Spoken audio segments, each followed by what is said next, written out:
بسم اللہ الرحمن الرحیم۔ رب اشرح لی صدری ویسر لی امری واحلل عقدۃ من لسانی یفقہوا قولی۔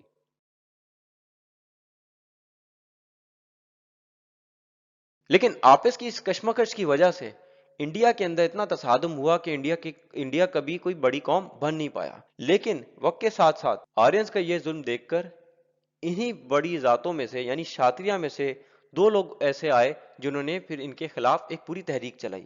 پہلے کا نام تھا مہاویرا۔ یہ وہ ہے جو کہ جین مت کا فاؤنڈر ہے۔ اس نے ان آرینز کے خلاف کام کرنا سٹارٹ کیا اور اس نے کہا کہ نہیں، ذات پات وغیرہ نہیں ہوتی، اور ایک نیا مذہب جو ہے اس زمانے میں وجود میں آ گیا۔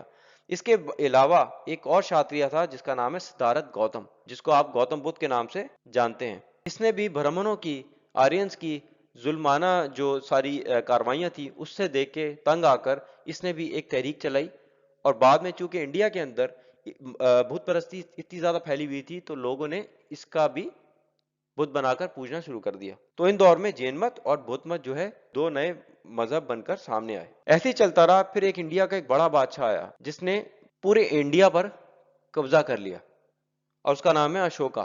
اشوکا موریہ تھا، مورین امپائر تھا، مگدھا امپائر تھا جو کہ اس نے قائم کیا۔ اس نے برہمنوں سے انفلوئنس ہو کر پورے انڈیا میں قتل و غارت مچائی، پورے انڈیا کو اپنا غلام بنایا، جس کے اندر پھر ہوا یہ کہ آریہ ورتا اور داسو ورتا پورے کے پورے اس کے قبضے میں آ گئے، اور برہمنوں سے انفلوئنس ہو کے اس نے وہ تمام ظلم و ستم کیے جو کہ برہمن کہتے تھے کہ عام عوام کے اوپر جو کہ سانولے یا کالے رنگ کی ہے کرنا ان کے مذہب کے مطابق جائز ہے۔ لیکن تمام فتوحات کے بعد اشوکا کو یہ محسوس ہوا کہ نہیں، اس نے بہت سارا ظلم کیا ہے، اور یہ برہمنوں کی وجہ سے اس نے کچھ ایسے کام کر دیے جو اس کو نہیں کرنے چاہیے تھے۔ تو اس مذہب سے تنگ آ کے، سناتن دھرما سے تنگ آ کے، یعنی وہ انڈیا کا جو اصل مذہب ہے اس سے تنگ آ کر اس نے بدھ مت کو، یعنی سدھارتھ گوتم کی جو ٹیچنگز تھی اس کو انڈیا کا آفیشل مذہب بنا دیا۔ یہ وہ زمانہ تھا جبکہ برہمنوں کا مذہب، سناتن دھرما، آرینز کا جو مذہب ہے وہ چت ہو کر رہ گیا، لیکن انہوں نے بھی ہمت نہیں ہاری۔ وقت کے ساتھ ساتھ وہ تبلیغ اپنے مذہب کی کرتے رہے۔ یہی وہ دور ہے جس میں بدھ متوں سے انفلوئنس ہو کر انہوں نے گوشت کھانا چھوڑ دیا اور یہ سبزی خور ہو گئے، اور گائیں جو ہے ان کے لیے ایک دیوی بن گئی، ایک ماتا بن گئی۔ ابھی بھی انڈیا کے اندر جو شاتریہ موجود ہیں وہ گوشت کھا لیتے ہیں، اس طریقے سے جو بنگالی برہمن ہیں وہ بھی گوشت کھا لیتے ہیں، جو عام برہمن ہیں وہ نہیں کھاتے، جس کی وجہ سے لوگوں کو یہ غلط فہمی ہوتی ہے کہ جیسے انڈین سبزی خور ہیں۔ انڈینز نہیں، برہمن جو ہیں وہ سبزی خور ہیں، ورنہ شاتریہ تو گوشت بھی کھا لیتے ہیں گائے کے گوشت کے علاوہ۔ اشوکا کے امپائر کے بعد ایک اور بڑا امپائر آیا ہے جو کہ تھا گپتا امپائر۔ گپتا امپائر جو ہے وہ بھی برہمنوں سے ہی انفلوئنس تھا، اس نے بھی برہمن مت کو فروغ دیا، لیکن لوگوں پر ظلم و ستم کی وجہ سے یہ امپائر بھی ٹوٹ گیا، اور انڈیا پھر سے مختلف جنا پاداس کے اندر ڈیوائیڈ ہو گیا۔ کچھ جنا پاداس تھے جہاں پہ آرینز کا تسلط تھا تو انہوں نے لوگوں کے اوپر ظلم اپنے کنٹینیو رکھے، اور جن پہ دساس کا انفلوئنس تھا جو کہ سدرن انڈیا کے علاقے ہیں، وہاں پہ دساس جو ہیں عام طور پہ زندگی گزارا کرتے تھے۔ یہ وہ دور ہے جس کے بعد پھر مسلمانوں کا انڈیا کے اندر داخلہ ہوتا ہے۔ انڈیا کی عام عوام اپنی صورتحال سے اتنی تنگ تھی کہ جب مسلمان آئے تو ان میں چونکہ کوئی تعصب نہیں تھا تو انہوں نے مسلمانوں کو خوشی خوشی اپنا نئے حکمران تصور یعنی ایکسیپٹ کر لیا۔ مسلمانوں کے آنے کے بعد برہمن مت تب بھی ختم نہیں ہوئی، شنکراچاریہ کی طرح کے لوگ نارتھ انڈیا میں تب بھی تبلیغ کرتے رہے، اور اپنے کانسیپٹ جو ہیں، اپنی کتابیں جو ہیں، ان کے اندر تعصبانہ جو باتیں ہیں ان کا اضافہ کرتے رہے۔ پھر انڈیا کے اندر ایک بڑا امپائر جو کہ مغل امپائر کہلاتا ہے وہ آیا، اور آپ نے سنا ہوگا کہ اکبر نے جو ہے ایک دین الہی وغیرہ بھی بنا دیا تھا، تو اس کے اندر برہمنوں نے دوبارہ سے اپنا ایک کردار ادا کرنا شروع کر دیا۔ مغلوں کے دور میں یہ برہمن بڑی بڑی پوسٹوں پہ فائز ہو گئے تھے، ان کو سنسکرت بھی آتی تھی، ان کو اردو بھی آتی تھی، ان کو فارسی بھی آتی تھی، ان کو ہندی بھی آتی تھی، جس کی وجہ سے کیا ہوا کہ حکومت چلانے کے لیے مغل ان کو پوری طریقے سے استعمال کیا کرتے تھے، اور جس کی وجہ سے ان کو اعلیٰ درجوں کے اوپر بھی انہوں نے فائز رکھا۔ جب انگریز انڈیا میں آئے تو انہوں نے حکومت مسلمانوں سے چھینی، تو چونکہ مسلمانوں سے انہیں حکومت چھینی تھی، انگریز مسلمانوں کو مشیر بنانے سے کتراتے تھے، اور جیسا کہ میں نے آپ کو بتایا کہ برہمن فارسی، عربی، سنسکرت زبانوں پر عبور رکھتے تھے، اس لیے انگریزوں نے اپنے دور میں برہمنوں کو اور یہ جو انڈیا کی دوسری ذاتیں ہیں، بڑی ذاتیں ہیں، انہی کو بڑی بڑی پوسٹ وغیرہ پر رکھ دیا۔ انگریزوں کی تعداد کم تھی، مسلمانوں سے ان کو خوف تھا۔ انڈیا کے مسلمانوں کے علاوہ، یعنی جن سے حکومت چھینی تھی ان سے علاوہ، ایران میں بھی مسلمان موجود تھے، اور آپ کے افغانستان میں بھی مسلمان موجود تھے، سینٹرل ایشیا میں بھی مسلمان موجود تھے، تو ان کو اپنی حکومت کو یہاں پہ مضبوط کرنا تھا۔ اس کے لیے انہوں نے کیا کیا؟ اس کے لیے انہوں نے ایک حکمت عملی اختیار کی کہ انہوں نے برہمنوں کے ساتھ مل کر ایک نیا مذہب کو تخلیق کیا. انہوں نے برہمنوں کے ساتھ یہ سیٹنگ کی کہ برہمنوں کا یہ کام ہوگا کہ وہ ملیچھیوں کو یعنی مسلمانوں کو ہندوستان کو تباہ کرنے والا ظاہر کریں گے اپنی قوم میں. یعنی ان کا رول یہ ہوگا کہ وہ ثابت کریں گے کہ انڈیا جو ہے تباہ و برباد مسلمانوں نے کیا ہے. حالانکہ اس دور میں 32% جو جی ڈی پی تھا وہ انڈیا کی طرف سے آتا تھا دنیا کا، 33% چائنا، یعنی یہ صرف دو ملک دنیا کا 65% جی ڈی پی میں کنٹریبیوٹ کرتے تھے. تو انہوں نے کہا کہ آپ نے یہ کرنا ہے، مسلمانوں کو تباہ کرنے والا دکھانا ہے اور انگریزوں کو اپنا نجات دہندہ دکھانا ہے، تاکہ عوام الناس کے اندر مسلمانوں کے خلاف نفرت پیدا ہو اور انگریزوں کے خلاف محبت پیدا ہو، تاکہ اگر مسلمان کوئی تحریک چلائیں تو تحریک جو ہے عام عوام کے ہی تھرو دب جائے. یہی وہ دور تھا جب کہ محمود غزنوی کو لٹیرا بنا دیا گیا. حالانکہ حقیقت میں اس سے پہلے لوگ محمود غزنوی کو لٹیرا نہیں بلکہ یہ تو خدا کا روپ مانتے تھے. تو اس طریقے سے مسلمانوں کی پوری جو تاریخ تھی اس کے اندر مسلمانوں کو ظلم کرنے والا اور انگریزوں کو جو ہے نجات دہندہ بنا دیا گیا. اس کے اندر مختلف انگریزوں نے کتابیں لکھی جو کہ اسکرین پر اس وقت موجود ہیں. ایک تو چیز یہ ہو گئی کہ مسلمانوں کو انہوں نے دشمن دکھانا تھا. دوسری چیز یہ تھی کہ انڈیا کے اندر مختلف مذاہب موجود تھے، جیسا کہ میں نے آپ کو بتایا. ان میں سے دو بڑے تھے، شیوا اور ویشیا. اب یہ آپس میں اتنا زیادہ لڑتے تھے کہ تاریخ دان لکھتے ہیں کہ اگر انڈیا کے اندر دیکھا جائے کہ کتنے لوگ مارے گئے جب باہر سے لوگوں نے اٹیک کیا انڈیا پر، چاہے وہ برٹش ہوں، چاہے وہ سینٹرل ایشیا سے آنے والے مغل وغیرہ. ان کی آپس کی جنگوں میں جتنے لوگ مارے گئے اتنے تمام لوگ جنہوں نے اٹیک کیا آج تک انڈیا پہ، یعنی اسکندر اعظم کو ملا بھی اگر آپ لیں تو ان لوگوں نے آپس میں قتل و غارت کر کے زیادہ لوگ مارے. تو ان لوگوں کو اکٹھا کر کے مذہب بنانا جو تھا وہ سب سے زیادہ مشکل ٹاسک تھا برٹش کے لیے. تو اس کے لیے برٹش نے کیا کیا، برٹش نے برہمنوں کے ساتھ مل کے 1784 میں ایشیاٹک سوسائٹی آف بنگال بنائی. اس سوسائٹی کا کام کیا تھا کہ برہمنوں کی کتابوں کے ترجمے کر برہمنوں کے خداؤں کو فروغ دینا تھا، اور انڈیا کے مقامی لوگوں کو یہ بات بتانی تھی کہ اصل میں جو سب سے بڑے خدا ہیں وہ تو برہمنوں کے ہی ہیں، باقی جتنے بھی خدا ہیں وہ ان کے نیچے نیچے آتے ہیں، کوئی کسی کا بیٹا ہے، کوئی کسی کی بیٹی ہے. تو انہوں نے تمام مذاہب جو کہ اس وقت انڈیا میں موجود تھے، چاہے وہ بدھ مت ہو وغیرہ، ان کے خداؤں کو اٹھا کر اس طرح سے ایک وہ پورا نقشہ کھینچا کہ اپنے برہمنوں نے بڑے بڑے جو اوپر خدا ہیں ان کے بیٹی بیٹا بیویاں وغیرہ بنا کر ایک پورا سا ایک چارٹ سا بنا دیا کہ یہ ہندوازم ہے. اور اس کے اندر برٹش کی ان کو بھرپور مدد حاصل تھی. ایک باقاعدہ ایک شعبہ بن گیا انڈولوجی کے نام سے، تاکہ اس کے اندر لوگوں کو یہ بات بتائی جا سکے کہ ہندوازم کیا ہے. آپ کے لیے یہ بات بھی حیرت انگیز ہوگی کہ جو ورڈ ہندوازم ہے وہ پہلی مرتبہ استعمال بھی انگریزوں نے کیا. یہ جو کتاب سامنے موجود ہے اس کے اندر پہلی مرتبہ ورڈ جو ہے استعمال ہوا تھا ہندوازم. اس سے پہلے اس کا نام و نشان موجود ہی نہیں تھا. لیکن تب بھی ان کے لیے کافی مشکل ہو رہی تھی کہ یہ ہندوازم کو فروغ کس طرح دیں. تو دوسرا طریقہ جو ان کو برہمنوں نے بتایا وہ یہ تھا کہ مسلمانوں کے خلاف دنگا فساد کریں. تو انہوں نے کیا یہ کہ 1853 میں ایک مسجد کی عیدگاہ تھی، کناتی مسجد کی، انہوں نے وہاں پہ قبضہ کیا. اس کے ریئیکشن میں جب مسلمانوں نے یعنی جب قبضہ ہوا تو مسلمانوں کا جب ریئیکشن آیا تو برٹش فوج نے مسلمانوں کو ہی کچلا، جس کے بعد پھر 1857 میں مسلمانوں کو غصہ آیا. مسلمان سمجھ گئے تھے کہ یہ برٹش اور ہندو یعنی ہندو برہمن وغیرہ جو ہیں اوپر والی جو ذاتیں یہ ساتھ مل چکی ہیں. مسلمانوں نے ایک بغاوت کی 1857 کے اندر، جو کہ انگریزوں نے باقاعدہ انہی بڑی ذاتوں کے لوگوں کے ساتھ مل کے کچل ڈالی. اور یہی وہ دور ہے جس میں پھر انہوں نے یہ پلان بنایا کہ بابری مسجد کو رام کا یعنی مندر کہہ کے مسلمانوں کے خلاف اپنے لوگوں کو اٹھانا ہے، تاکہ یہ لوگ جو ہے مسلمانوں کی طرف اپنی ساری توجہ کریں، ان میں جو اختلافات ہیں وہ بھول جائیں اور ان کے ذہن میں یہ بات بیٹھ جائے کہ ہمارا ایک ہی دشمن ہے اور وہ ہے مسلمان.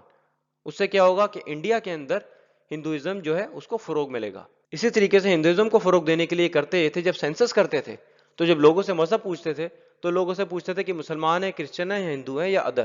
تو جب کوئی بندہ ادر کہتا تھا اس سے پوچھا جاتا تھا کہ آپ کون ہو. مثال کے طور پہ اگر کوئی بندہ کہتا تھا میں سکھ ہوں تو وہ کیا کرتے تھے کہ ہندوازم پہ ہی ٹک کر دیتے تھے. آج بھی انڈیا کے اندر جو سکھزم ہے، یعنی ساری دنیا جانتی ہے کہ سکھ ایک علیحدہ مذہب سے تعلق رکھتے ہیں، لیکن انڈیا کے کانسٹیٹیوشن کے مطابق سکھ لوگ بھی ہندو ہیں، لنگا لوگ بھی ہندو ہیں. اب میں اگر آپ کو بتاؤں تو کہ لنگا کیا ہے، لنگا جو ہے ایک ایسا مذہب ہے جو کہ آپ سمجھ لیں جہاں سے آپ پشی کرتے ہیں اس کی پوجا کرتے ہیں. ٹھیک، وہ کہتے ہیں کہ جو وید یعنی انڈیا کے جو بڑی کتابوں میں سے وید ہیں، رگ وید وغیرہ، وہ کہتے ہیں تو افسانے ہیں، ان کو جڑ سے مانتے ہی نہیں. لنگا اپنے آپ کو ہندو کہتے بھی نہیں. اور اسی طریقے سے سکھ بھی اپنے آپ کو ہندو نہیں کہتے، لیکن ان کو زبردستی ہندو کہلایا جاتا ہے. اور لنگا کے علاوہ جو اور مذہب ہیں جیسا کہ میں نے آپ کو بتایا شیوا ہیں جو کہ شیوا کی عبادت کرتے تھے، ویش ہیں جو کہ وشنو کی عبادت کرتے تھے، سورا ہیں جو کہ سوریا کی عبادت کرتے تھے، بدھسٹ ہیں جو کہ گوتم بدھ کی عبادت کرتے تھے، گانا پتیا ہیں جو کہ گنیش کی عبادت کرتے تھے، سمرتا ہیں جو کہ 5 خداؤں کی عبادت کرتے تھے. ان سب کو ملا جلا کے ایک نیا سا انہوں نے مذہب بنا دیا جس کو انہوں نے ہندوازم کا نام دے دیا. اور یہاں پہ ہمارے اس میں سینکڑوں بھگوان ہیں اور اس میں بھی بٹے ہوئے ہیں کہ جس ریلیجن بولے تو جس کاسٹ میں ہوگا، اگر مہاراشٹرن ہوگا تو ان لوگ کا فیوریٹ گنپتی ہے، ہندو ہے تو ان کا فیوریٹ رام ہے، اس حساب سے سب کا فیوریٹ ہے الگ الگ. مہاراشٹر کے ہندو سے پوچھے کہ تمہارا رب کون ہے تو وہ بولے گا گنیش. اگر آپ دہلی کے ہندو سے پوچھیں کہ تمہارا رب کون ہے تو وہ بولے گا رام. اگر آپ بہار کے ہندو سے پوچھیں کہ تمہارا رب کون ہے تو وہ بولے گا شنکر. اگر آپ بنگال کے ہندو سے پوچھیں کہ تمہارا رب کون ہے تو وہ بولے گا ماں درگا. اگر آپ گجرات کے ہندو سے پوچھیں کہ تمہارا رب کون ہے تو وہ بولے گا کرشنا. اگر آپ جنوبی بھارت کے ہندو سے پوچھیں کہ تمہارا رب کون ہے تو وہ بولے گا مرگن بالاجی. لیکن جو عام عوام تھی، جو کہ اچھوت لوگ تھے، جو کہ انڈیا کے اصل رہنے والے لوگ تھے، ان کو اپنی تاریخ سے پتا تھا کہ یہ ہندو جو ہے ان کے ساتھ کیا کریں گے. تو اس کی وجہ سے انہوں نے کیا کیا کہ 1932 کے اندر ایک باقاعدہ بغاوت ہوئی جس کے اندر یہ چھوٹی جو ذات کے لوگ ہیں انہوں نے انڈیا کے یعنی برٹش کے خلاف بغاوت کی اور ان سے کہا کہ نہیں، ہم لوگ جو ہیں ہندو نہیں ہیں، ہمیں علیحدہ سے سیٹیں وغیرہ دی جائیں. یہاں تک کہ ان کے لیڈر نے، ڈاکٹر امبیڈکر نے، ان کی جو مذہبی کتاب ہے جس میں یہ ساری ذاتوں کا ذکر ہے جو کہ میں نے آپ کو بتایا مانوسمرتی، اس کو جلا تک ڈالا. یہ وہ دور تھا جب کہ گاندھی وغیرہ جو تھے ان کو برٹش جب انڈیا چھوڑ کر جانا تھا تو برٹش نے گاندھی وغیرہ کو حکومت سونپ کر جانی تھی. گاندھی وغیرہ نے بھانپ لیا کہ اگر ہم نے ان دلتوں کو نہ روکا تو یہ جو پورا بنایا بنایا جو ہندوازم ہے وہ تباہ برباد ہو کر رہ جائے گا اور انڈیا کے بہت سارے ٹکڑے ہو جائیں گے. تو گاندھی وغیرہ نے کیا کیا، جہاں پہ سکھوں کو بیوقوف بنایا اسی طریقے سے دلتوں کو بھی بیوقوف بنانا شروع کر دیا کہ نہیں، ہمارے اندر ذات پات ختم ہو گئی ہے، انڈیا کو تو ہم سیکولر کنٹری بنائیں گے اور اس کے اندر یہ ذات پات کچھ نہیں ہوگی. انڈیا نے اپنا جو کانسٹیٹیوشن بنوایا وہ دلتوں کے لیڈر ڈاکٹر امبیڈکر کے تھرو ہی بنایا تاکہ ان دلتوں کو اس چیز کا، دلت اب کس کو کہتے ہیں آپ سمجھ لیں کہ اچھوت جو ہیں وہ اپنے آپ کو دلت کہتے ہیں. دلت کا مطلب ہوتا ہے دبا ہوا، یعنی جس کے حقوق مارے جا چکے ہوں. گاندھی نے ان کے لیے نیا ورڈ بنا دیا ہریجان. ہریجان کا مطلب ہے خدا کے بندے. تو ان کو اس طرح سے بیوقوف بنایا گیا کہ نہیں، اب یہ سیکولر کنٹری ہے تو آپ کو باقاعدہ رائٹ دیے جائیں گے اور رائٹس بھی آپ کو وہ دیے جائیں گے جو کہ آپ کا یعنی جو کانسٹیٹیوشن میں لکھے ہیں. کچھ ظالمانہ ٹیکسز بھی دلتوں سے ہٹا دیے گئے جیسا کہ ملاکرم یعنی بریسٹ ٹیکس. کچھ ذاتوں کی عورتوں پر ٹراونکور یعنی کیرالہ میں لازم تھا کہ وہ اپنے بریسٹ کو برہمنوں کے سامنے ڈھک نہیں سکتی اور اگر ایسا کرنا چاہتی ہیں تو ان کو ٹیکس دینا ہوگا. حکومت کے نمائندے دیکھ کر اور چھو کر بتاتے تھے کہ کس طرح کے بریسٹ پر کتنا ٹیکس لگے گا. کس عورت کو کتنا ٹیکس دینا ہے یہ کیسے ڈیسائیڈ کیا جاتا تھا؟ خود کلیکٹر اپنے ہاتھ سے ٹچ کر کے بریسٹ کے سائز کے حساب سے ہی ٹیکس لگاتے تھے. اس سے پہلے تمہارے استن کا پریکشن ہوگا، اس کے آکار اور وزن کے حساب سے ملاکرم طے کیا جائے گا. دلتوں یعنی اچھوتوں کے لیے آسانیاں تو پیدا کی، لیکن اپنی طاقت برقرار رکھنے کے لیے برہمنوں نے ایک سازش یہ کی کہ انڈیا کے لوگوں کو برٹش کے ساتھ مل کر 4 کلاسوں میں توڑ دیا. جنرل کلاس جو کہ سب سے زیادہ کھاتے پیتے لوگ ہیں، اس میں برہمن، شاتریہ، ویش اور مسلمانوں کی اکثریت کو ڈال دیا. او بی سی یعنی ادر بیکورڈ کلاس میں شودر، جاٹ، باقی مسلمان وغیرہ ڈال دیے گئے. شیڈیول کلاس میں اچھوت لوگ اور شیڈیول ٹرائبز میں قبائلی لوگ.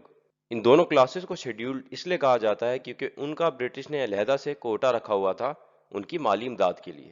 چالاکی یہ کی کہ جنرل کلاس جو کہ مائنورٹی میں ہے، تقریباً انڈیا کی آبادی کا 25% ہے، لیکن تب بھی ملک کی 50.5% یعنی 50.5% سیٹیں اپنے لیے مقرر کر لیں اور باقی 75% آبادی جس میں اکثریت غریب لوگوں کی ہے ان کے لیے صرف 49.5% رکھ دی گئی اور اس میں سے بھی غریب برہمنوں کو بھی حصہ دے دیا گیا. مسلمانوں کو دبانے کے لیے مسلمانوں کو شیڈیول کلاس سے ہٹا دیا گیا. حالانکہ انڈیا میں مسلمانوں کی 75% آبادی دلت مسلمانوں کی ہے. اصول بنا دیا گیا کہ صرف وہی دلت کہلائے گا جو کہ ہندو ہو. اس اصول کی وجہ سے 10 سے 12 کروڑ مسلمان کوٹا سے محروم ہو گئے اور مسلمانوں کی اکثریت کی حالت ہندو دلتوں سے بھی زیادہ بدتر ہو گئی. اگر میں دلت میں رہتا تو شاید جیسے ابھی بچے لوگ میرے اسکول نہیں، اسکول کی فیس وغیرہ رہ جاتی. اگر میں دلت ہوتا ایک فارم بھرتا کہ بھائی ہم لوگ شیڈول کاسٹ والے تو فیس معاف، بچے میرے پڑھ رہے، وہ ٹینشن نہیں رہتا. انڈیا سے پاکستان علیحدہ ہوتے ہی انڈین ایکسٹریمسٹ نے گاندھی کو مار ڈالا، کیونکہ گاندھی نے دلتوں کو یعنی اچھوتوں کو کچھ حقوق دلوا دیے تھے، اور انڈیا میں تحریکیں شروع ہو گئیں جن کا مقصد پورے انڈیا کو ہندو بنانا تھا۔ اس کی وجہ سے ڈاکٹر امبیڈکر نے اپنا مذہب تبدیل کر لیا اور بدھ مت ہو گئے اور تھوڑے ہی عرصے میں انتقال کر گئے۔ انڈین ایکسٹریمسٹ کے برتاؤ کی وجہ سے انڈیا میں مختلف آزادی کی تحریکیں چل پڑیں، اور اب مودی حکومت میں تو پورا ملک ان کے قبضے میں آ چکا ہے، اور انڈیا کے تمام مذاہب جو برہمن مت کو نہیں مانتے اب خطرہ محسوس کرنے لگے ہیں کہ کہیں ان پر وہی وقت واپس نہ آ جائے جس میں ان پر جانوروں جیسا سلوک کیا جاتا تھا۔ ان آزادی کی تحریکوں کو روکنے کے لیے انڈیا نے مسلمانوں کو اور خصوصاً پاکستانی مسلمانوں کو اپنا ہدف بنایا ہوا ہے تاکہ عوام کا دھیان آزادی سے ہٹایا جا سکے۔ ویڈیو بنانے کا جو اصل مقصد تھا وہ یہ تھا کہ آپ کو بتاؤں کہ کس طرح سے پاکستان کو ان ایکسٹریمسٹ سے ہمیں محفوظ رکھنا ہے۔ آپ کو کیا کرنا ہوگا؟ آئندہ کہیں بھی کسی سوشل میڈیا پر انڈیا کا ذکر آئے تو آپ نے یہ راز فاش کرنا ہے کہ ہندوازم کوئی مذہب نہیں ہے، بلکہ اونچی ذاتوں نے زبردستی مقامی لوگوں پر ہندوؤں کا ٹھپا لگایا ہوا ہے، اور اگر مسلمانوں کے حقوق مارنے میں انڈیا کامیاب ہو گیا تو باقیوں کی خیر نہیں، چاہے وہ سکھ ہوں یا لنگا یا کسی اور مذہب سے تعلق رکھتے ہوں۔ جب آپ لوگوں کو یہ بات بتائیں گے تو انڈیا کی پاکستان کے خلاف سازش کمزور پڑ جائے گی، اور جب وقت آئے گا تو غزوہ ہند کے موقع پر اسلامی فوجیں صرف مسلمانوں کو نہیں بلکہ دوسرے مذاہب کو بھی ان کی غلامی سے بچائیں گی، اور شاید یہی وجہ ہے کہ غزوہ ہند کو ایک خاص اہمیت حاصل ہے۔ ہو سکتا ہے کہ اس حقیقت کو دوسروں کو بتا کر مجھے اور آپ کو بھی غزوہ ہند میں کسی طرح کی شرکت کا ثواب مل جائے، جیسا کہ کہا جاتا ہے کہ قلم تلوار سے بھی زیادہ تیز ہوتا ہے۔ اس موقع کو ہاتھ سے نہ جانے دیے گا۔